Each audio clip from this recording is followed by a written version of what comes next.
आपका स्वागत है टारगेट विद विश्वास चैनल में। आज हम मूल अधिकार में स्वतंत्रता का अधिकार पढ़ने वाले हैं और ये मूल अधिकार का ये तीसरा वीडियो बन रहा है। क्योंकि छोटे वीडियो बनाने का मेरा मूल कारण यही है कि ना कोई अनुच्छेद छूट पाए, ना कोई बात छूट पाए और ना ही कोई वाद छूट पाए, ताकि आपके क्वेश्चन पेपर में जो क्वेश्चन पूछे जाते हैं उसमें से इस वीडियो से एक भी प्रश्न इतर ना हो। सारे प्रश्न इस वीडियो से आपके मिल जाएं। आप नोट्स बनाते रहिए और यकीन मानिए कि आप एक ऐसे प्लेटफॉर्म पे हैं जहां पर सफलता 100% सुनिश्चित है। तो हम आते हैं स्वतंत्रता का अधिकार, जो हमारा दूसरा अधिकार है। हम पहले वीडियो में मूल अधिकार पे सामान्य परिचय दे चुके हैं और दूसरे वीडियो में हमने अनुच्छेद 14 से अनुच्छेद 18, जो पहला हमारा मूल अधिकार समानता का अधिकार है, हम वो पढ़ चुके हैं। और ये आज हम पढ़ने वाले हैं स्वतंत्रता का अधिकार, जो अनुच्छेद 19 से अनुच्छेद 22 तक है। तो बच्चों, अनुच्छेद 19 से अनुच्छेद 22 के लिए हम अनुच्छेद 19 को यदि देखें तो अनुच्छेद 19 को दो भागों में बांटा गया है। एक अनुच्छेद 19 फर्स्ट और एक अनुच्छेद 19 सेकंड। एक बात याद रखिएगा बच्चों, इस अनुच्छेद 19 फर्स्ट में कुल 6 अधिकार हैं, कुल 6 अधिकार हैं और 19 जो सेकंड है ये स्वतंत्रता के अधिकार पर निर्बंधन लगाता है। यानी आप ये कह सकते हैं कि इस अधिकार पर, जो स्वतंत्रता का अधिकार है, स्वतंत्रता के अधिकार पर निर्बंधन लगाता है। यानी कब कब ये लागू होगा और किस समय ये सस्पेंशन में आएगा, स्वतंत्रता के अधिकार पर निर्बंधन आरोपित करता है, निर्बंधन आरोपित करता है। तो एक बात, जैसे अगर हम अनुच्छेद 352 देखें तो आप कहते हैं जब राष्ट्रीय आपातकाल लगता है तो अनुच्छेद 19 स्वतः समाप्त हो जाता है। तो अनुच्छेद 19 सेकंड स्वतंत्रता के अधिकार पर निर्बंधन को आरोपित करता है और वहीं पर अनुच्छेद 1 जो फर्स्ट है वो 6 अधिकार हमें देता है। कौन कौन से 6 अधिकार अनुच्छेद 19 फर्स्ट देता है? तो अगर हम देखें तो एक कोड आपको हम देंगे। अगर कोड अगर आपको याद है बच्चों तो 100% हम कहते हैं कि आप इस अनुच्छेद 19 के 6 अधिकारों को नहीं भूलेंगे। तो कोड क्या है आप देखेंगे। बोस संघ आया गया, बोस संघ आया गया, बस प्यार हो गया। बोस संघ आया गया, बस प्यार हो गया। बस ये अगर एक लाइन आपको याद है तो आपको अनुच्छेद 19 फर्स्ट से कोई भी क्वेश्चन जाने वाले नहीं हैं। अनुच्छेदों से आए क्वेश्चन बड़े आसानी से आप हल कर लेंगे।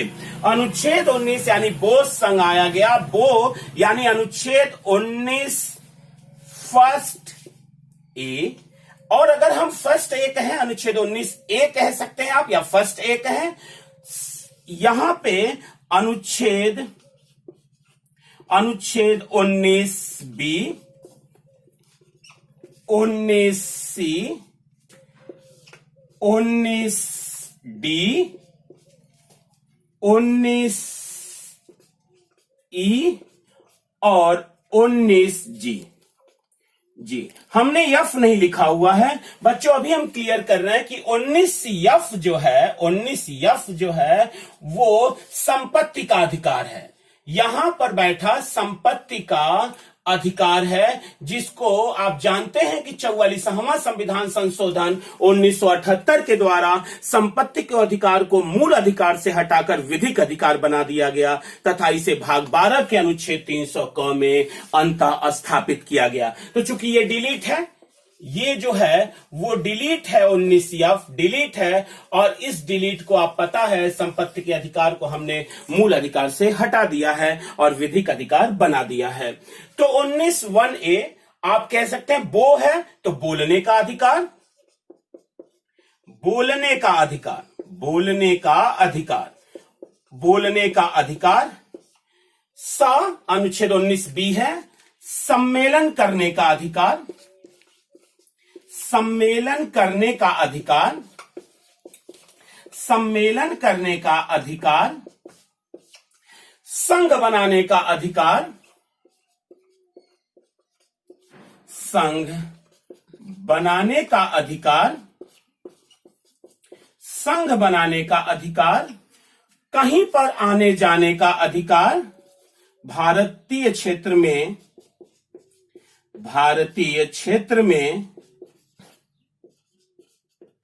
कहीं पर भी आने जाने का अधिकार, कहीं पर भी आने जाने का अधिकार, आने जाने का अधिकार,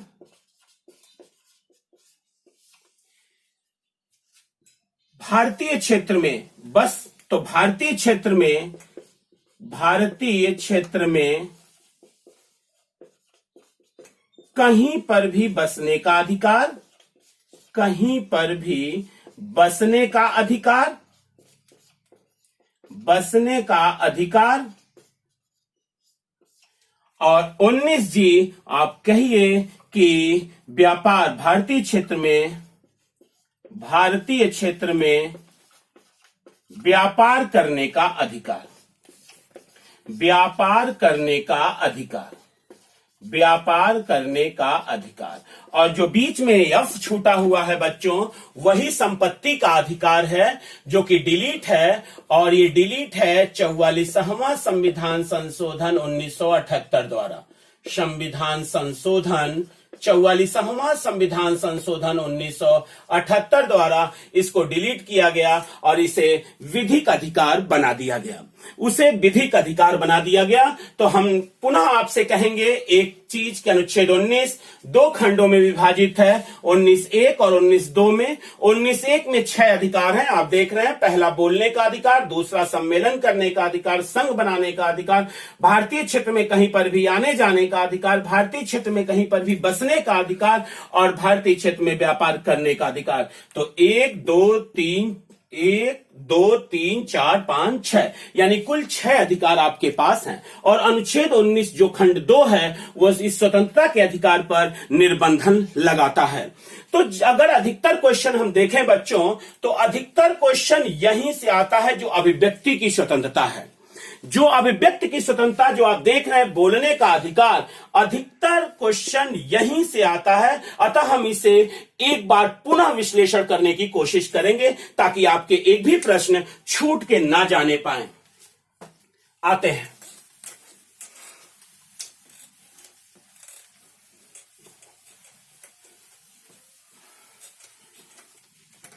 अगर हम देखें बच्चों, तो जो बोलने का अधिकार, यानी आप ये कह सकते हैं कि वाक्य एवं अभिव्यक्ति की स्वतंत्रता, अनुच्छेद 19(1) जो क है वो कहता है, या ए लिख सकते हैं आप, कहता है कि बोलने तथा अभिव्यक्ति की स्वतंत्रता, वाक्य एवं अभिव्यक्ति की स्वतंत्रता, वाक्य एवं अभिव्यक्ति की स्वतंत्रता, वाक्य एवं अभिव्यक्ति की स्वतंत्रता बहुत महत्वपूर्ण टॉपिक है बच्चों। इस 19 में 6 अधिकारों में सबसे महत्वपूर्ण अधिकार है 19(1)(a), जो कहता है वाक्य एवं अभिव्यक्ति की स्वतंत्रता। तो वाक्य एवं अभिव्यक्ति की स्वतंत्रता में आपको पता है कि पहला अधिकार जो आ जाता है, अगर हम इसमें देखें तो प्रेस की स्वतंत्रता भी इसी अनुच्छेद के तहत आती है। प्रेस की स्वतंत्रता, प्रेस की स्वतंत्रता, अगर आपसे क्वेश्चन पूछता है प्रेस की स्वतंत्रता, तो आप सीधा आंसर देते हैं कि प्रेस की स्वतंत्रता अनुच्छेद 19(1)(a) में आती है। और ये केस जो था, वो जो केस था साकर पेपर्स लिमिटेड बनाम भारत संघ, साकर पेपर लिमिटेड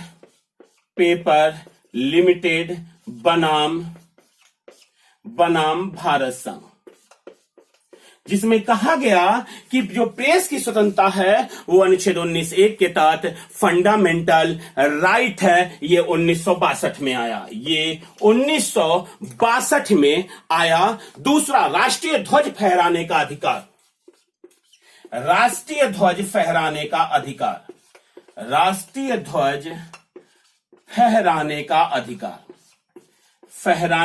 राष्ट्रीय ध्वज फहराने का अधिकार। राष्ट्रीय ध्वज फहराने का अधिकार जो था, राष्ट्रीय ध्वज फहराने का अधिकार, ये भी अनुच्छेद 19(1) क के तहत ये आपका फंडामेंटल राइट है। अनुच्छेद 19 के तहत जो भारत संघ बनाम नवीन जिंदल केस है, भारत संघ बनाम नवीन जिंदल केस, अगर इसे आप देखें तो भारत संघ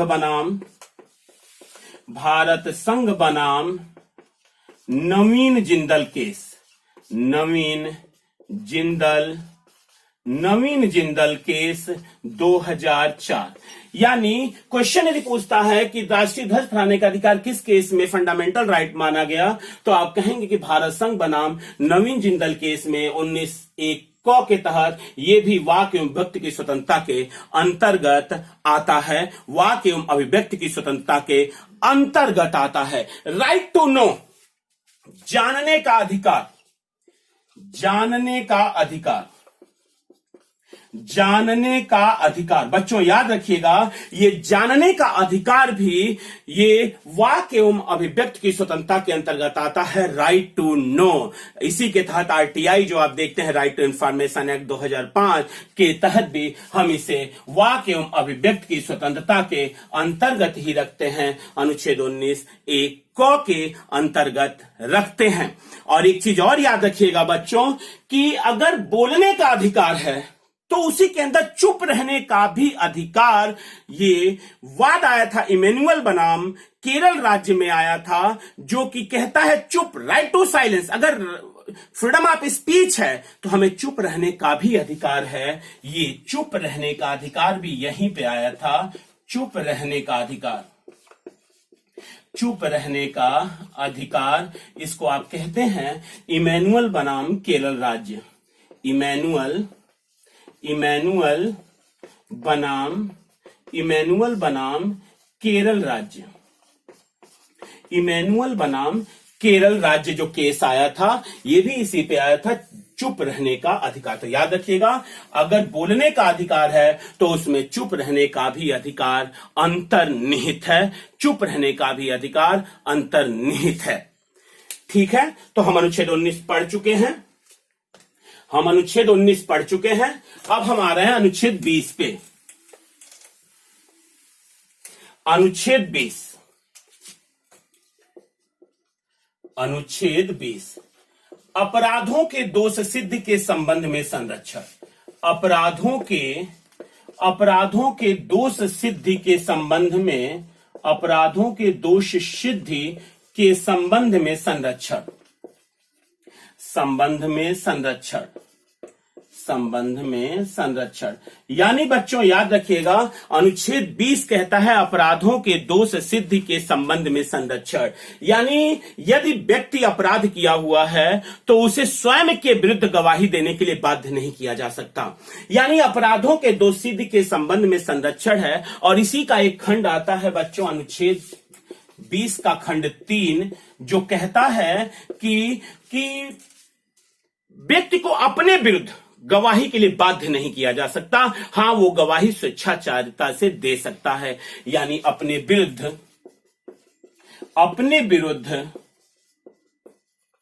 गवाही देने के लिए बाध्य नहीं किया जा सकता। गवाही देने के लिए, अपने विरुद्ध गवाही देने के लिए बाध्य नहीं किया जा सकता, बाध्य नहीं किया जा सकता, बाध्य नहीं किया जा सकता। हां, अलग बात है कि स्वेच्छाचारिता से वो गवाही दे सकता है, स्वेच्छाचारिता से अपने विरुद्ध गवाही दे सकता है, अपने विरुद्ध गवाही दे सकता है। यही कारण है कि पुलिस टर्म में दिया गया अपने विरुद्ध कोई भी बयान न्यायालय में जस्टिफाई नहीं होता, न्यायालय उसे नहीं रोल में लेता है। और अगर वहां पे वो स्वेच्छाचारिता से अपने विरुद्ध गवाही देता है तब कोई दिक्कत नहीं है। ये खंड कहता है, अनुच्छेद 20 का खंड 3 कहता है, अनुच्छेद 20 का खंड 3 कहता है। अब हम आते हैं अगले अनुच्छेद पे, अनुच्छेद 21। अनुच्छेद 21 आइएगा बच्चों, अनुच्छेद 21 बहुत ही महत्वपूर्ण अनुच्छेद, प्राण एवं दैहिक स्वतंत्रता, प्राण एवं प्राण एवं दैहिक स्वतंत्रता, दैहिक स्वतंत्रता, प्राण एवं दैहिक स्वतंत्रता। यानी अनुच्छेद 21 कहता है कि प्राण एवं दैहिक स्वतंत्रता, यानी देखिए क्वेश्चन पूछा था इसी तरह आईएएस में प्री में पिछले साल, उसने क्वेश्चन कहा कि अपनी मर्जी से शादी करना किस अनुच्छेद के तहत फंडामेंटल राइट है, तो उसका आंसर था अनुच्छेद 21 के तहत स्वयं की इच्छा से शादी करना मूल अधिकार के अंतर्गत आता है। यानी अनुच्छेद 21 कहता है प्राण एवं दैहिक स्वतंत्रता के अंतर्गत लाता है। इसी में एक केस आया था विदेश जाने का अधिकार, विदेश, ध्यान दीजिएगा, विदेश जाने का अधिकार, विदेश जाने का अधिकार, विदेश जाने का अधिकार इसी अनुच्छेद के तहत आता है, जो कि आपको पता है बच्चों कि ये मेनका गांधीवाद है। मेनका गांधीवाद में यह तय किया गया कि जो विदेश जाने का अधिकार है वो भी अनुच्छेद 21 के तहत प्राण एवं दैहिक स्वतंत्रता है, प्राण एवं दैहिक स्वतंत्रता है। यानी विदेश जाने का अधिकार मेनका गांधीवाद के तहत प्राण एवं दैहिक स्वतंत्रता के अंतर्गत आ जाता है, प्राण एवं दैहिक स्वतंत्रता के अंतर्गत आ जाता है। अनुच्छेद 21 में एक खंड राइट टू एजुकेशन भी है, जिसमें आप कहते हैं कि अनुच्छेद 21 को जो कहता है 6 से 14 वर्ष के बच्चों को अनिवार्य एवं निःशुल्क शिक्षा का प्रावधान करता है।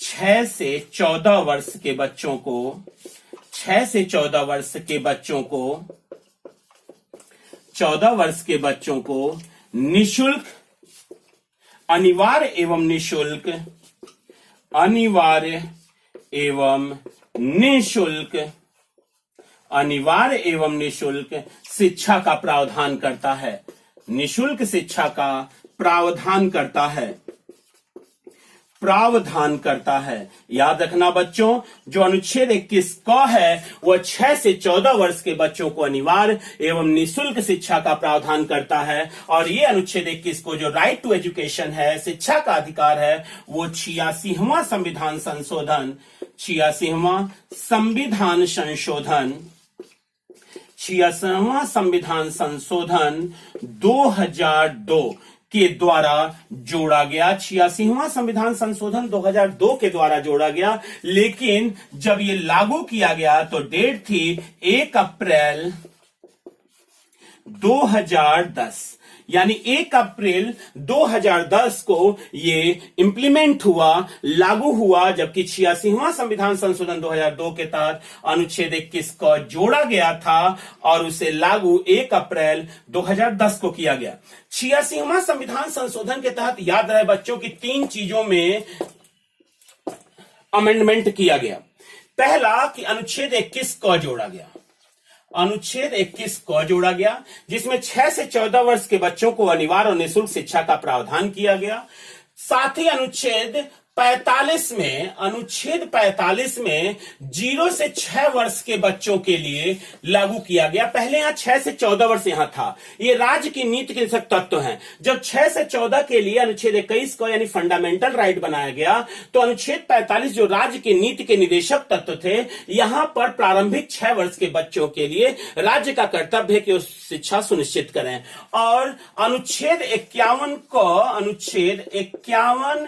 को के टॉ वाले भाग में 51 क के टॉ यानी 11वां मूल कर्तव्य, आप इस तरह से भी कह सकते हैं, 11वां मूल कर्तव्य जोड़ा गया, 11वां मूल कर्तव्य जोड़ा गया, 11वां मूल कर्तव्य जोड़ा गया। और यह भी कहता है कि 6 से 14 वर्ष के बच्चों को, 6 से 14 वर्ष के बच्चों को माता पिता का कर्तव्य है कि वह उन्हें शिक्षा प्रदान करें। यानी 86वां संविधान संशोधन 2002 के तहत 3 अनुच्छेद में अमेंडमेंट किया गया। एक तो अनुच्छेद 21 को ऐड किया गया, जोड़ा गया। अनुच्छेद 45 में अमेंडमेंट किया गया, जो 6 से 14 था उसे 0 से 6 किया गया, और 86वां संविधान संशोधन 2002 के तहत 86वां संविधान संशोधन 2002 के तहत यहां पे अनुच्छेद 51 का ट वर्ग जोड़ा गया, जो कि 11वां मूल कर्तव्य है, जो कहता है कि माता पिता का कर्तव्य है कि वो अपने 6 से 14 वर्ष के बच्चों को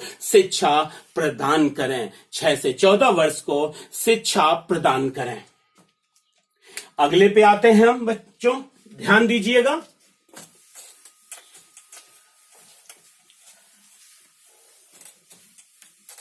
अनुच्छेद 22। अनुच्छेद 22 जो है वो अपराधों के दृष्टिकोण पर ही है, जिसे आप कह सकते हैं कि कुछ दशाओं में गिरफ्तारी और निरोध से संरक्षण। यानी अनुच्छेद 22 कहता है कुछ दशाओं में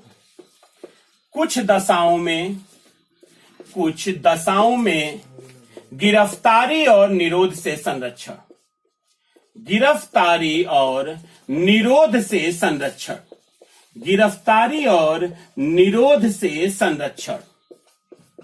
अनुच्छेद 22 कहता है कुछ दशाओं में गिरफ्तारी और निरोध से संरक्षण। यानी वो कहता है कि कुछ दशाओं में, जैसे महिला के केस में आप कहते हैं कि सूर्य के उगने से पहले और सूर्य के डूबने के बाद महिलाओं को गिरफ्तार नहीं किया जा सकता, या कुछ माननीयों के लिए भी नियम बनाए गए हैं कि इन्हें यहां से गिरफ्तार नहीं किया जा सकता। यानी कह रहा है कि कुछ दशाओं में गिरफ्तारी और निरोध से संरक्षण की चर्चा की गई है आपके अनुच्छेद 22 में। ये आपका रहा स्वतंत्रता का अधिकार।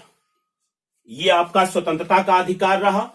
अब हम आते हैं अगले अधिकार पे, जो आपकी तीसरा अधिकार है।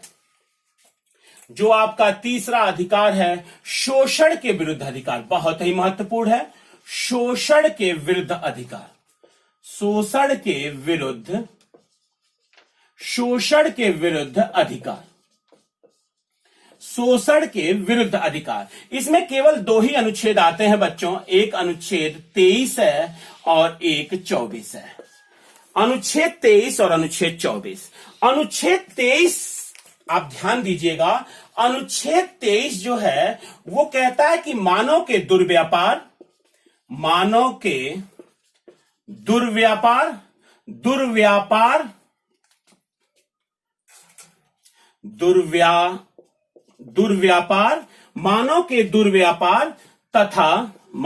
दुर्व्यापार तथा बलात् श्रम का प्रतिषेध। बलात् श्रम का प्रतिषेध। मानव के दुर्व्यापार एवं बलात् श्रम का प्रतिषेध। मानव के दुर्व्यापार एवं बलात् श्रम का प्रतिषेध, यानी मानव का दुर्व्यापार नहीं किया जाएगा, यानी खरीद फरोख्त नहीं की जाएगी। और बलात् श्रम का मतलब होता है बेगारी। बलात्, याद रखिएगा बच्चों, बलात् श्रम का मतलब होता है बेगारी, यानी काम करा के किसी को पैसे ना देना बेगारी कहलाता है। और साथ ही साथ अगर हम देखें तो यहां से क्या क्या चीजें निकलती हैं, तो आप कह सकते हैं कि दास प्रथा, यानी एक तरह से कहें तो ये फंडामेंट। बेगार तथा बलात् श्रम को भी अवैध घोषित करता है। बेगार एवं बलात् श्रम, वही बात है, बेगार एवं बलात् श्रम को भी प्रतिषेध करता है। तथा मनुष्यों को वस्तुओं की भांति क्रय विक्रय नहीं कर सकते। मनुष्यों को वस्तुओं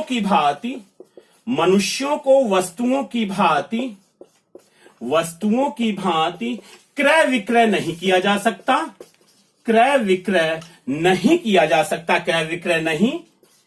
जा सकता। मनुष्यों का क्रय विक्रय नहीं किया जा सकता।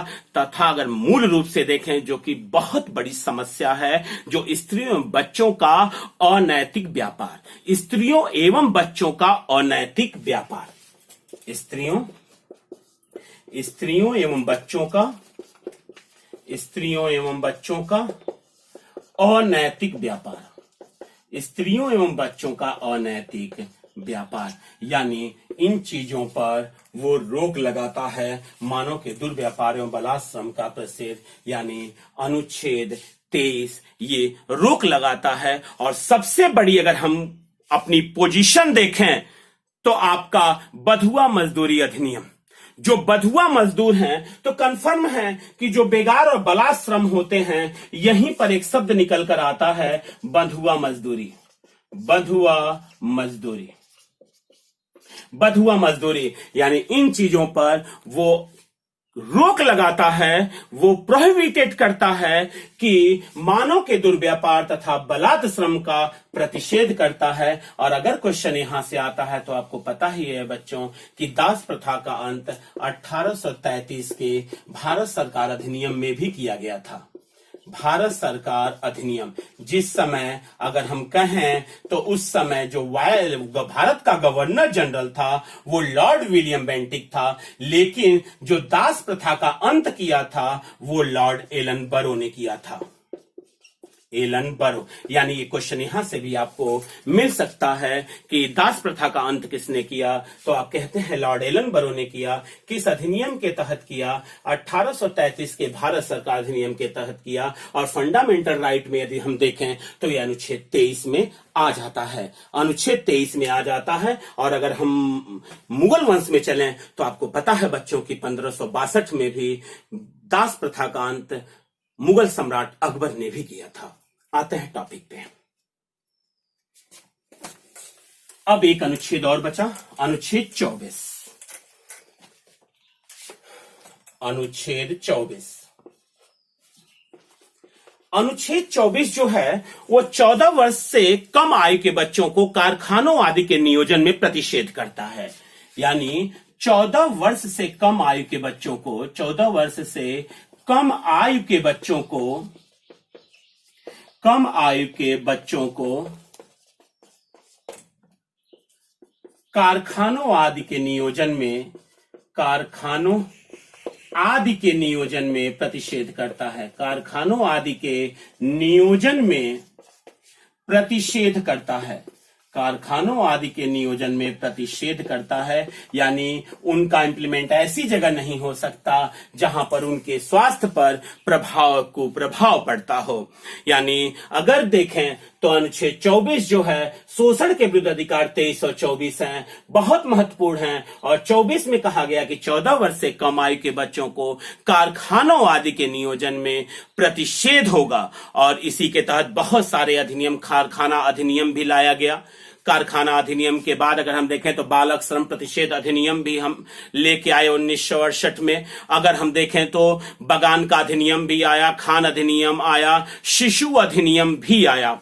यानी अनुच्छेद 24 ने हमें बताया कि 14 वर्ष से कम आयु के बच्चों को कारखानों के नियोजन में प्रतिषेध किया गया है, हम नहीं लगा सकते। और आपको पता ही होगा कि अभी हाल ही में उच्चतम न्यायालय ने यह भी कहा कि हम उन्हें गेस्ट हाउस या जो ढाबे हैं उन पर भी नहीं लगा सकते, क्योंकि यदि 14 वर्ष से कम है तो कहीं ना कहीं उनके राइट टू एजुकेशन पे भी प्रभाव पड़ता है, जो कि अभी आपने देखा था कि अनुच्छेद 21 क के तहत वो फंडामेंटल राइट है।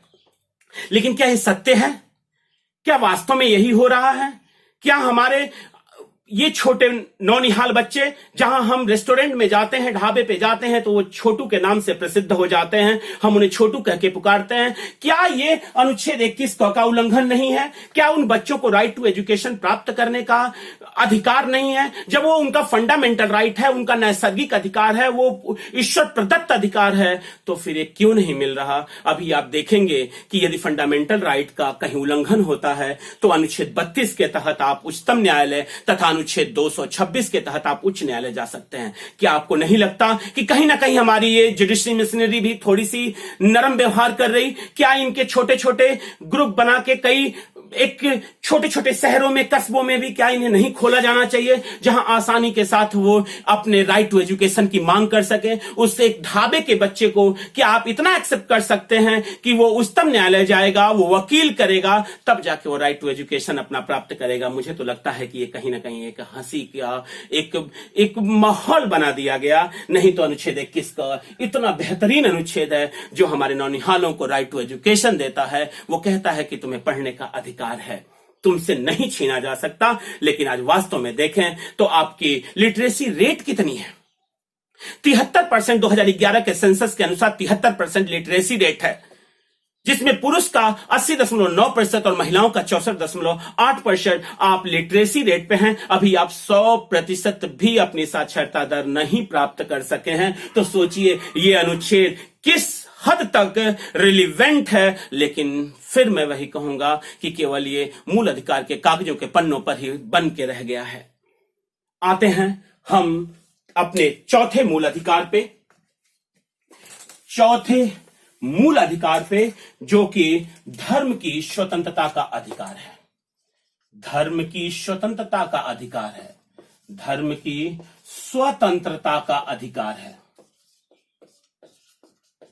धर्म की स्वतंत्रता का अधिकार है जो अनुच्छेद 25 से लेके अनुच्छेद 28 तक इसमें वर्णित है। धर्म की स्वतंत्रता के अधिकार में अनुच्छेद 25 से अनुच्छेद 28 तक है। अब दो अधिकार और बचे हैं। चौथा धर्म की स्वतंत्रता का अधिकार पढ़ेंगे हम। 29 और 30 संस्कृत और शिक्षा संबंधी अधिकार पढ़ेंगे और अनुच्छेद 32 संवैधानिक उपचारों का अधिकार पढ़ेंगे। वो एक वीडियो में हम पढ़ेंगे। आज के तक के लिए हम यहीं पे इसे रोकेंगे। अगले वीडियो में हम धर्म की स्वतंत्रता से लेके संवैधानिक उपचारों के अधिकार यानी पूरा मूल अधिकार समाप्त हो जाएगा आपके चौथे वीडियो में। छोटे छोटे वीडियो हैं, आशा करेंगे आप नोट्स बनाएंगे। पीछे के वीडियो को देखने के लिए आप हमारे प्लेलिस्ट में जाएंगे और उसके लिए सब्सक्राइब करना चैनल को ना भूलें। हमारा लक्ष्य केवल एक वीडियो में अपने कर्तव्य की इतिश्री करने का नहीं है। हमारा मूल मकसद है कि आपको बेहतर देने के लिए, बेहतर तैयारी कराने के लिए। तो आप, मुझे पक्का विश्वास है कि आज आप 19 से 22 और 23 और 24 यानी 2 मूल अधिकार आप पढ़ चुके हैं। स्वतंत्रता का अधिकार और शोषण के विरुद्ध अधिकार, इसे आप तैयार करेंगे और कल ही आपको पुनः एक नया वीडियो मूल अधिकार पे जाएगा जो आपके पूरे सिलेबस को कंप्लीट कर देगा, फंडामेंटल राइट को। तो आज के लिए केवल इतना ही। पुनः हम मिलेंगे जल्द ही, कल ही अगले वीडियो में। तब तक के लिए बहुत बहुत धन्यवाद। जय हिंद।